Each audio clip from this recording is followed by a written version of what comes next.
Welcome to शदी maths classes. आज मैं आपके लिए लेके आया हूँ क्लास 11th का स्ट्रेट लाइन जो चैप्टर है उसकी मिसलेनियस एक्सरसाइज। एक वीडियो में तो बन पाना थोड़ा मुश्किल था, तो इसीलिए हमने इसके दो पार्ट बनाने का सोचा है, या तीन पार्ट भी हो सकते हैं।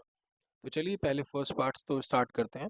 फाइंड द वैल्यूज ऑफ के for which the line this, ये लाइन दी हुई है और फर्स्ट पार्ट में कहता है कि अगर पैरेलल टू एक्स एक्सेस हो, और सेकंड पार्ट में कहता है कि अगर पैरेलल टू वाई एक्सेस हो, और थर्ड में कहता है पासिंग थ्रू ओरिजिन। तो हम पहले फर्स्ट पार्ट करते हैं। तो अगर पैरेलल टू एक्स एक्सेस है कोई भी लाइन, है ना, जैसे कि ये लाइन एक्स एक्सेस के पैरेलल है, ठीक है, तो इसमें किसकी वैल्यू ये यहाँ पर किसकी वैल्यू जीरो होगी? एक्स की वैल्यू जीरो होगी ना, पैरेलल टू एक्स एक्सेस है अगर, तो किसकी वैल्यू जीरो होगी? एक्स की वैल्यू, यानी कि एक्स विल बी जीरो। तो यानी कि K minus three is equal to zero हो जाएगा, यानी कि के इक्वल टू आ गया three.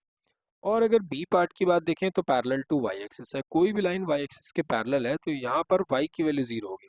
That means minus four of minus K square equals to zero, यानी कि four minus K square equals to zero, यानी कि K square is equals to four और K is equals to plus minus two लगाना जरूरी है ना। अच्छा, पासिंग थ्रू ओरिजिन, अगर जीरो से पास करता है ओरिजिन से पास करती है कोई लाइन, तो इसका मतलब यहाँ तो एक्स और वाई दोनों जीरो होंगे, यानी कि ये पूरा जीरो हो जाएगा। हमारे पास ये बचेगा इक्वल टू जीरो, यानी कि K square minus seven K plus six equal to zero. Middle term splitting कर लेते हैं, के माइनस सिक्स और K minus one equal to zero, then K will be six और के इज वन। मतलब या तो 6 हो सकता है या 1 हो सकता है। तो चलिए नेक्स्ट क्वेश्चन को देखते हैं। नेक्स्ट क्वेश्चन में कहता है find the equation of line, lines लिखा है तो मतलब दो आ सकती हैं या दो से ज्यादा भी आ सकती हैं, which cut off intercepts on the axis whose sum and product is this। मतलब इंटरसेप्ट्स क्या होते हैं? A and B. तो इंटरसेप्ट्स को लिख लेते हैं। Intercepts are A and B, तो मतलब उनका सम प्रोडक्ट दिया हुआ है, मतलब ए प्लस बी कितना दिया हुआ है? वन, और ए इंटू बी कितना दिया हुआ है? Minus six. तो बस हम यहाँ से बी इक्वल्स टू क्या ले सकते हैं? वन माइनस ए।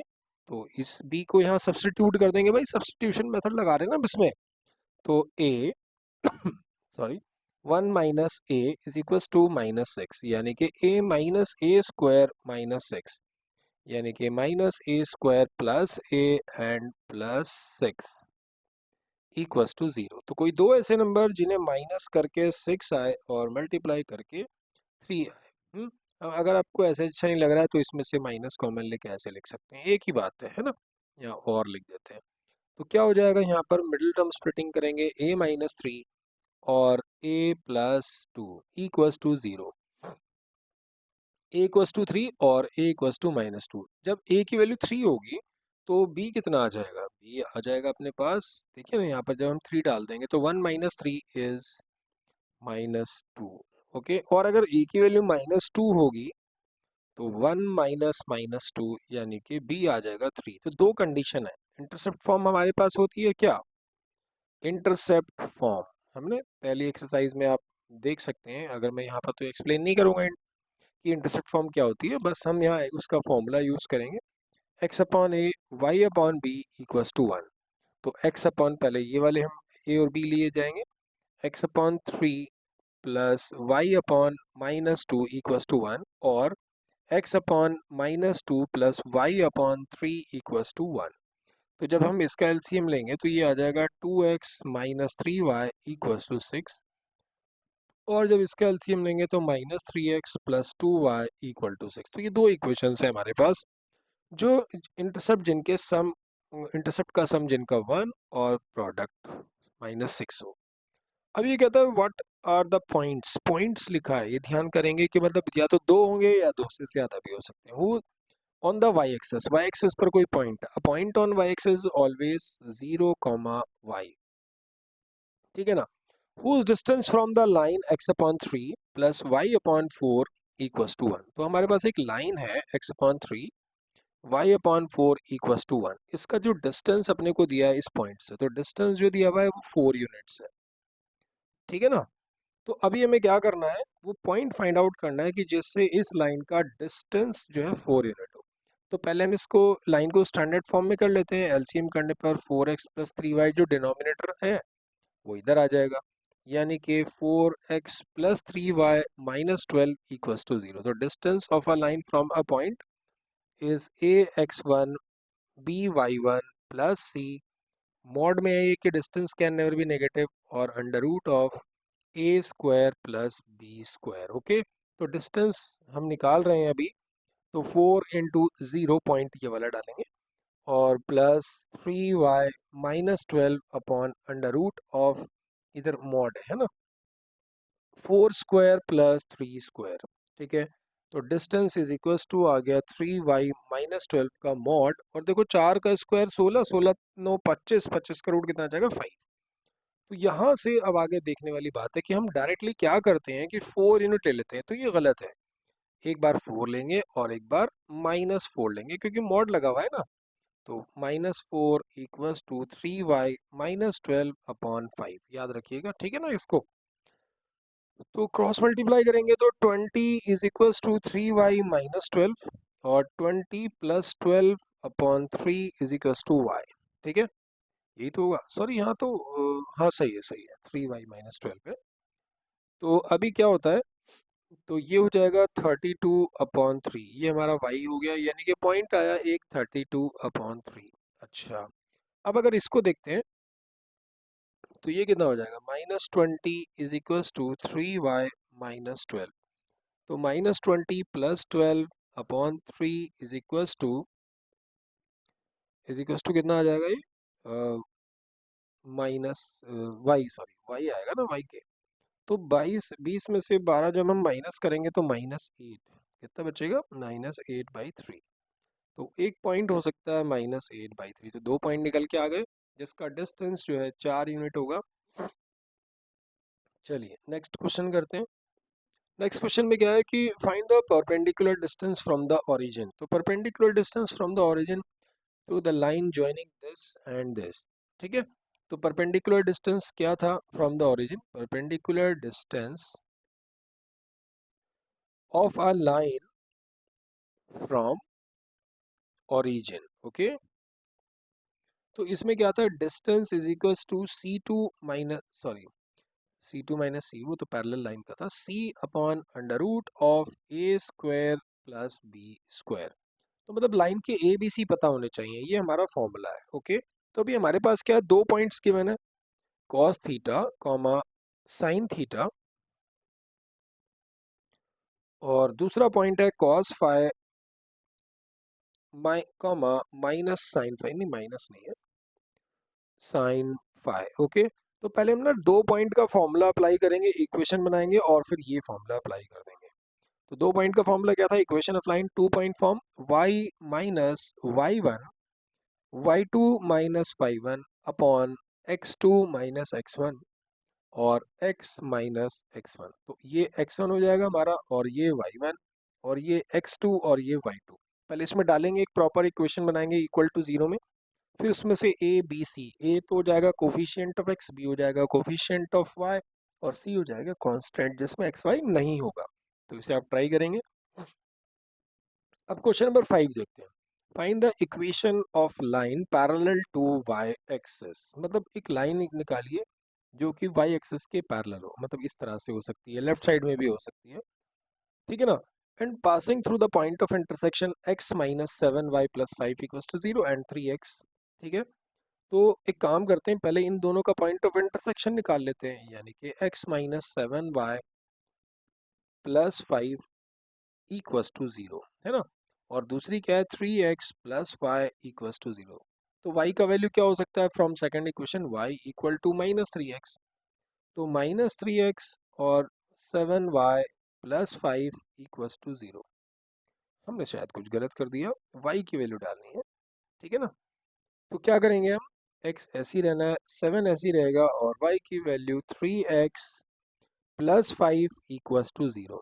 तो ये क्या हो जाएगा, x माइनस 21 प्लस हो जाएगा ये x प्लस 5 इक्वल्स टू 0, यानी कि 22x इज इक्वल्स टू -5 और x इज इक्वल्स टू -5/22। तो क्या हमें y निकालने की ज़रूरत है, अब हम मिसलेनियस कर रहे हैं, हम इतने एक्सपर्ट हो चुके हैं कि हम इसकी सारी एक्सरसाइज कर चुके हैं, हमें ज़रूरत नहीं है वाई की पॉइंट निकालने की। एक्स की वैल्यू आ तो गई है, तो यही हमारा आंसर है। अगर हम आप चाहें कि यहाँ से फिर आप वाई निकालें, फिर उसका स्लोप इन्फिनिटी लें, मतलब 1/0 लें, तो वो बहुत लंबी कहानी हो जाएगी। भाई लाइन यही आएगी, एक्स इज इक्वल टू -5/2। तो आगे इसको करने की ज़रूरत नहीं है, क्योंकि इसमें तो ये लाइन जो होती हैं पैरेलल टू एक्स एक्सेस ये ऐसी तो होती है, एक्स इज इक्वल टू 3 यहाँ ड्रॉ हो गई, एक्स इज इक्वल टू -2 वो यहाँ ड्रॉ हो गई। तो इसी तरह से ही ये होता है, तो आगे इसको ना करें, टाइम वेस्ट होगा। चलिए नेक्स्ट क्वेश्चन देखते हैं। Find the equation of line drawn perpendicular to the line, मतलब इस लाइन पर परपेंडिकुलर है, through the point where it meets Y axis. ये एक इंपॉर्टेंट चीज़ है, मतलब हमारे पास एक लाइन है x/4 plus y/6 is equal to 1। एक इक्वेशन की हमें एक इक्वेशन निकालनी है, ठीक है ना, जो कि परपेंडिकुलर है इस लाइन पर। कहाँ पर परपेंडिकुलर है? जो कि वाई एक्सेस को मीट करती है। तो पहले हम इसको लाइन बना लेते हैं। तो एक्स इंटरसेप्ट इसका 4 है, जैसे 1 2 3 4 यहाँ से, और वाई इंटरसेप्ट इसका 6 है, 3 4 5 और ये 6। तो ये लाइन हमारी ऐसे आ गई, ठीक है। अब इसने बोला है कि जहाँ पर ये लाइन वाई एक्सेस को मीट करती है, तो वाई एक्सेस को मीट कहाँ कर रही है? इस वाले पॉइंट पे तो कर रही है 0,6 पे, है ना। और ये वाला तो हमारा 4,0 है। इस पॉइंट पर जहाँ पर मीट कर रही है, यहाँ पर एक परपेंडिकुलर ड्रॉ किया गया है, ठीक है ना, मतलब यहाँ पर 90 डिग्री है इन दोनों लाइन के बीच में। हमें इस लाइन की इक्वेशन निकालनी, तो इसको लिख लेते हैं पी क्यू और इसको लिख लेते हैं आर। तो हमें फाइंड आउट क्या करना है? Equation of P, sorry Q R, या आर क्यू लिख सकते हैं, ओके ठीक है। तो अब एक बात बताइए, आर क्यू का अपने पास एक पॉइंट मिल गया, बस स्लोप नहीं है, तो स्लोप निकाल लेते हैं ना। तो पहले पी क्यू का स्लोप निकाल लेते हैं। तो slope of P Q, slope of P Q क्या हो जाएगा? 6 माइनस 0/0 - 4, ठीक है। तो स्लोप ऑफ पी क्यू मुझे मिला 6/-4, यानी कि ये माइनस नहीं है, -3/2। अच्छा, ये दोनों लाइन परपेंडिकुलर है ना, मतलब P Q is perpendicular to P R Q. तो जब परपेंडिकुलर है तो इनके स्लोप्स का जो प्रोडक्ट होगा वो -1 होगा, P Q perpendicular R Q, यानी कि slope of P Q into slope of R Q is equal to -1। तो इसका मतलब स्लोप ऑफ आर क्यू जो अपना निकल के आएगा वो आ जाएगा 2/3। अब स्लोप आ चुका है और आर क्यू का एक पॉइंट भी है अपने पास, तो इक्वेशन बना देते हैं। Required equation is y minus y1 m x minus x1। तो y माइनस y1 का वैल्यू कितना है? 6। स्लोप कितना निकाला है? 2/3 और x माइनस 0, क्रॉस मल्टीप्लाई करेंगे, 3y minus 18 is equal to 2x। तो फाइनल इक्वेशन बनेगी 2x minus 3y plus 18 equal to 0, okay. Next question देखते हैं। नेक्स्ट क्वेश्चन में कहता है find the area of triangle formed by these lines.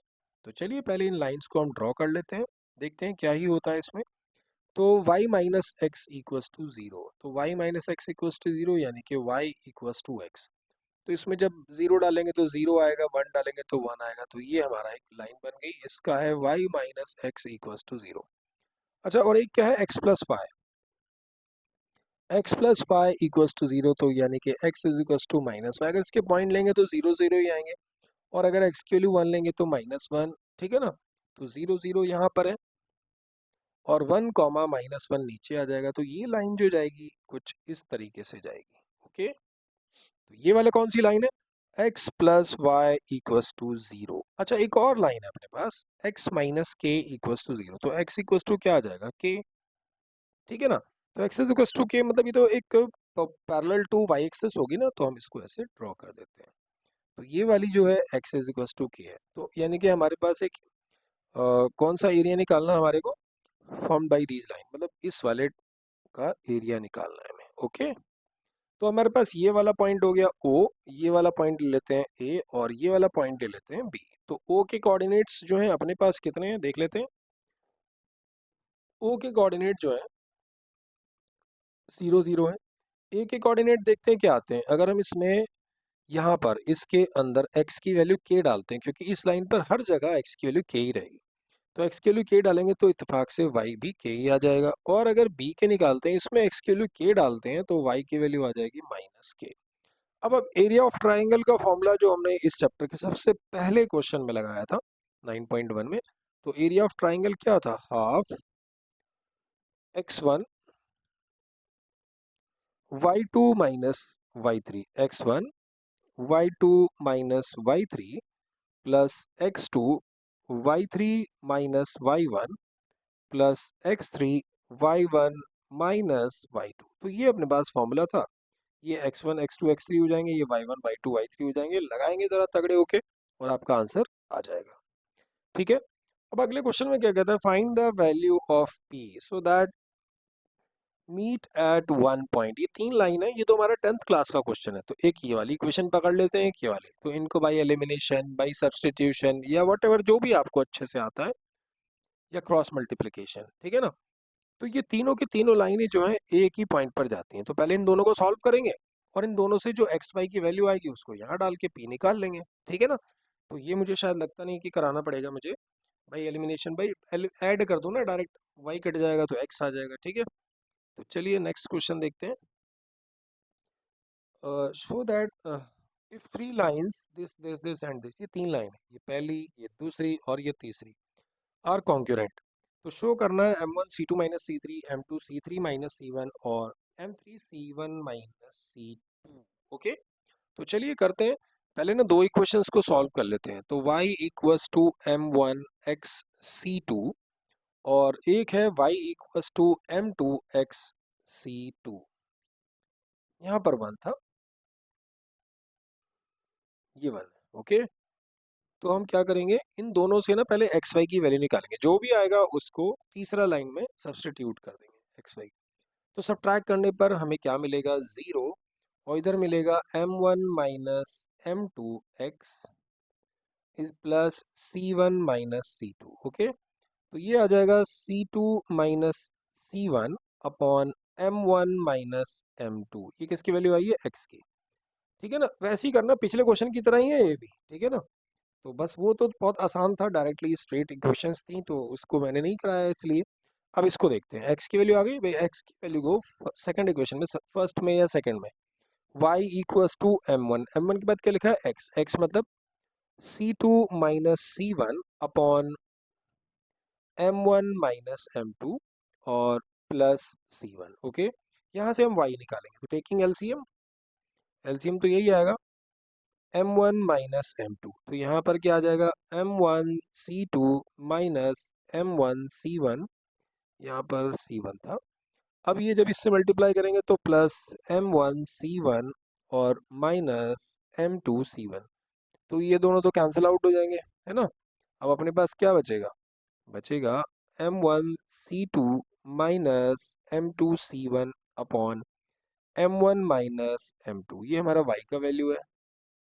अब ये तीसरी लाइन में डाल दिया जाएगा। तीसरा लाइन क्या है, putting x and y in equation third. तीसरी इक्वेशन है y m3x प्लस c3। तो y का वैल्यू क्या निकाला है, m1 c2 minus m2 c1 upon m1 minus m2। Okay, फिर m3 same as it is, और फिर x कितना है हमारे पास, c2 c1 upon m1 minus m2। Okay, bracket close, और यहाँ पर क्या है, ये हमने m3 की वैल्यू डाली ना थर्ड वाले में, हाँ ये x की वैल्यू डाल दी और प्लस c3।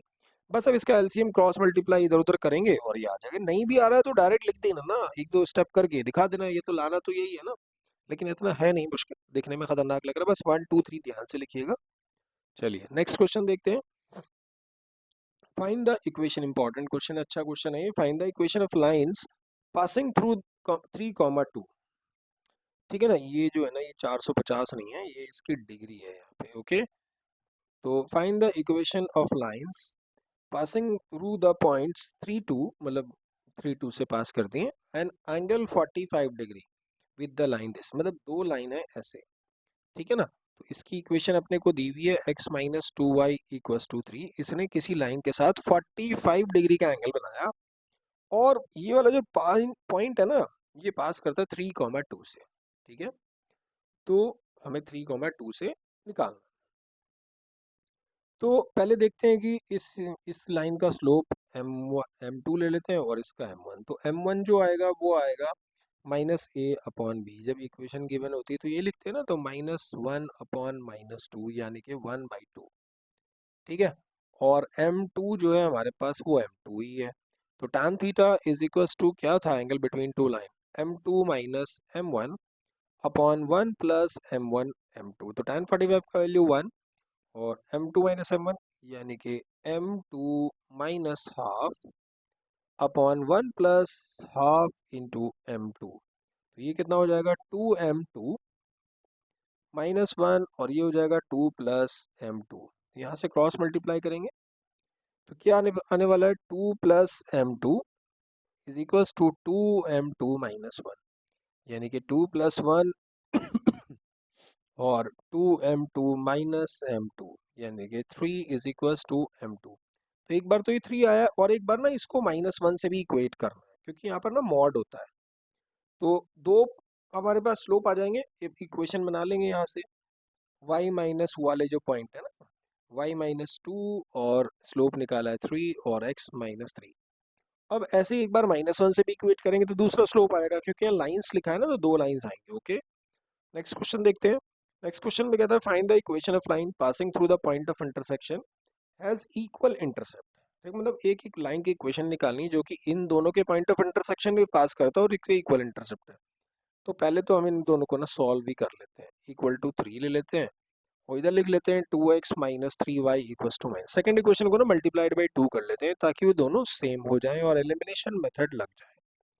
तो 4x 6y is equals to -2, subtract करेंगे तो ये तो प्लस और ये भी प्लस, ये कट हो जाना है। 7 प्लस 6 13y, इधर आ गया 5y इक्वल्स टू 5/13। ठीक है ना, तो y का वैल्यू कितना आ गया, 5/13। अब हम ऐसे ही x का वैल्यू भी निकाल लेंगे, तो 4x plus 7 into 5/13 equal to 3। तो यानी कि 4x is equal to 3 minus 7 5 जा 35/3। तो 4x इज इक्वल टू क्या आने वाला है, 13 3 जा 39, 39 में से गया तो 4/13, यानी कि x is equal to 1/13। Okay, x y आ चुका है। अब ये बोलता है कि इक्वल इंटरसेप्ट्स हैं, तो इक्वल इंटरसेप्ट मतलब x upon a plus Y upon B equals to 1 और अपने को गिवन है a इक्वल्स टू b। अब ये मुझे लगता है ऐसा क्वेश्चन हमने एक्सरसाइज में किया है, ठीक है ना, सेकंड एक्सरसाइज में या शायद थर्ड में किया है। तो x upon 5/13 plus Y upon, शायद मैंने उल्टा लिख दिया, तो चलिए सही कर देते हैं यहाँ पे इसे, 1/13 है ना, तो ये 1/13 और ये 5/13 इक्वल्स टू 1, यानी कि 13। तो हम क्या करने वाले हैं इधर, 13x upon 1 13y upon 5 is equals to 1। ठीक है ना, ये हमने a और b की वैल्यू डाल दी है। शायद हमने गलत वैल्यू डाल दी है, ये a और b की नहीं है, ये x और y की है। ओके, तो चलो सही कर देते हैं इसको, मनुष्य गलतियों से ही तो सीखता है। तो x की वैल्यू में क्या डालनी है, 1/13। तो 1/13 ये हमने x की वैल्यू अपॉन a, और y का वैल्यू क्या है, 5/13 अपॉन a। वापस a क्यों लिखा हमने, क्योंकि वो दोनों सेम है ना, तो इसलिए। तो ये LCM हो जाएगा a तो उधर पहुंच गया और ये हो जाएगा 1 प्लस 6/13। तो a की वैल्यू आ गई 7/13 और b इज ऑल्सो 7/13। तो a और b आ चुका है अपने पास। अब यहाँ पर हम लोग डाल देंगे और हमारा आंसर आ जाएगा। ठीक है ना, तो ये हमने सॉल्व कर लिया है, a और b आ चुका है। तो कैसा लगा ये वीडियो मुझे ज़रा देख के बताइएगा, और कमेंट भी ज़रूर कीजिएगा कि अगर आपको कोई दूसरा टॉपिक पढ़ना है या कि इवन किसी भी क्लास का, दूसरी क्लास का भी हो, तो मैं आपके लिए वो वीडियो लेकर आ जाऊँगा। Thanks for watching. चैनल पर नए हो तो सब्सक्राइब ज़रूर करिएगा।